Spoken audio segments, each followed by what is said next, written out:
Sering sekali terjadi konflik antara ular dengan manusia atau ular masuk ke dalam rumah. Ular masuk ke dalam rumah itu bukan tanpa tujuan. Ada beberapa alasan ular masuk ke dalam rumah manusia, terutama saat musim hujan. Meskipun lingkungan perkotaan bukan habitat idealnya, tidak jarang kita mendengar berita tentang kemunculan ular dalam rumah di Indonesia. Bahkan beberapa kejadian mencatat ular besar sering muncul di atas plafon atau keluar dari lubang toilet. Nah guys, ular masuk ke dalam rumah bukan tanpa alasan ya. Suhu dan makanan merupakan dua penyebab utama ular bisa masuk ke dalam rumah kita nih. Ular merupakan hewan berdarah dingin. Nah, karena itu mereka akan mencari tempat yang sejuk dan teduh di siang hari dan tempat yang hangat. Saat musim hujan, suhu udara cenderung dingin sehingga ular bisa masuk ke rumah yang suhunya lebih hangat. Selain itu, keberadaan makanannya yaitu tikus yang ada di rumah kita juga bisa mengundang kedatangan ular. Hal ini karena tikus merupakan makanan utama bagi para ular. Ular secara alaminya mereka akan mengikuti jejak bau makanannya yaitu tikus yang berada di rumah kita, dan akhirnya ular akan masuk ke dalam rumah kita mengikuti si jejak tikus itu dan konflik dengan si pemilik rumah. Yang kedua, ular biasanya masuk ke dalam rumah, dia akan mencari tempat yang lebih nyaman, entah itu untuk bertelur atau menghangatkan tubuh atau bisa juga untuk kawin. Pada saat musim hujan, area-area yang rawan terkena banjir biasanya sering terdapat ular yang masuk ke dalam rumah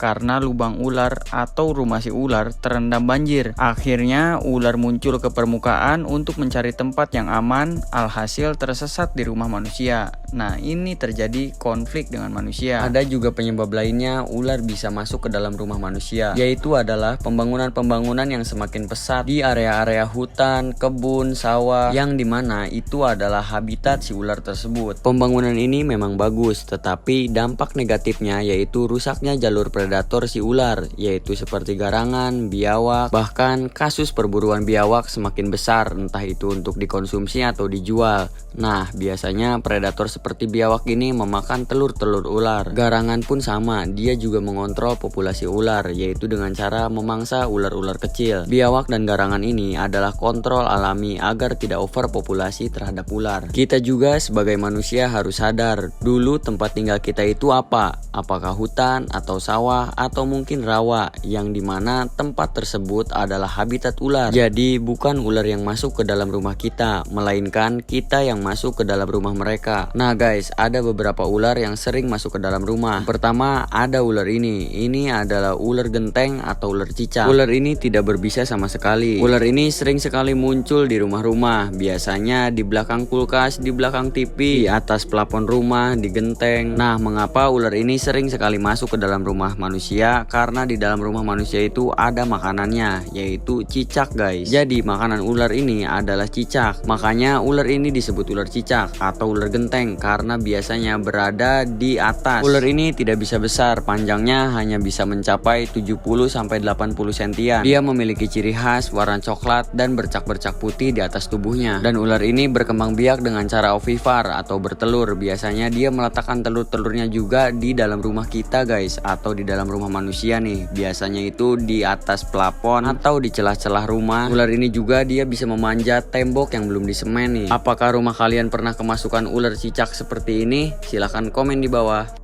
Yang kedua, ular yang sering masuk ke rumah adalah ular kobra nih guys. Ular ini terkenal dengan bisanya yang sangat kuat dan cara beradaptasi di lingkungan manusianya itu sangat hebat ular ini. Ular kobra ini atau nama latinnya itu Najas putatri atau biasa disebut di daerah-daerah itu yaitu ular totog, ular hitam, ular sinduk dan lain-lain. Selain memiliki bisa yang sangat kuat untuk pertahanannya, ular ini juga memiliki pertahanan yaitu dengan cara menyembur guys. Dia akan menyembur ketika dia merasa terancam. Jarak semburannya itu sekitar 2 meter. Semburannya itu mengarah kepada mata si pengganggunya. Ketika mengenai mata dan tidak tahu cara penanganannya, maka bisa menyebabkan kebutaan guys. Mengapa ular ini sering sekali masuk ke dalam rumah? Karena mangsa utama ular ini yaitu tikus, yang dimana tikus itu sering sekali muncul di rumah-rumah manusia. Jadi ular ini masuk ke dalam rumah kita itu bukan tanpa sebab, dia hanya mencari makan agar dia bisa hidup guys.